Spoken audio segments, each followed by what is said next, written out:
সরস্বতী পূজা শুধু একটি ধর্মীয় আচার নয়, এটি আমাদের সংস্কৃতি, বিদ্যা ও সৃজনশীলতার এক বিশেষ উৎসব। আজকের ভিডিওতে আমরা দেখব সরস্বতী পূজার তাৎপর্য, প্রস্তুতি এবং উদযাপনের বিশেষ মুহূর্তগুলো। সরস্বতী পূজার ইতিহাস ও তাৎপর্য। সরস্বতী পূজা হিন্দু ধর্মের একটি গুরুত্বপূর্ণ উৎসব। দেবী সরস্বতী হলেন জ্ঞান, বিদ্যা, সঙ্গীত ও শিল্পকলার দেবী। মাঘ মাসের শুক্লপক্ষের পঞ্চমী তিথিতে এই পূজা উদযাপিত হয়, যা বাসন্তী পঞ্চমী নামেও পরিচিতি।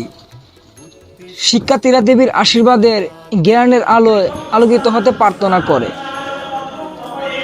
সরস্বতী পূজার প্রস্তুতি শুরু হয় আগের দিন থেকেই। মণ্ডপ সাজানো, প্রতিমা স্থাপন এবং বাসন্তী রঙের ফুল দিয়ে সজ্জা করা হয়। শিক্ষার্থীরা বাসন্তী রঙের পোশাক পরে দেবীর কাছে প্রার্থনা জানায়।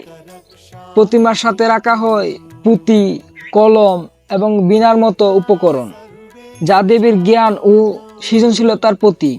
পূজার মূল আচার ও আরাধনা। পূজার দিন সকালে প্রতিমার সামনে প্রার্থনা করা হয়। পূজার সময় মন্ত্রপাঠ, আরতি এবং ফুল দিয়ে অর্পণের মধ্যে দেবীর আরাধনা করা হয়।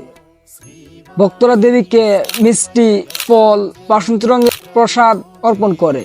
পূজা উপলক্ষে সাংস্কৃতিক অনুষ্ঠান। সরস্বতী পূজা মানে শুধু আরাধনা নয়, এটি একটি সাংস্কৃতিক উৎসব। পূজার পর গানের আসর, নাচ, আবৃত্তি এবং নাটক পরিবেশন হয়। স্কুল কলেজের ছাত্রছাত্রীদের মধ্যে এক উৎসবমুখর পরিবেশ তৈরি হয়।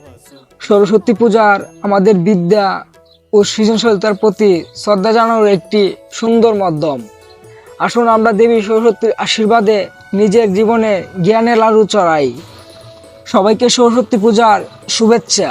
বিদ্যা, জ্ঞান ও আনন্দে ভরে উঠুক আমাদের জীবন।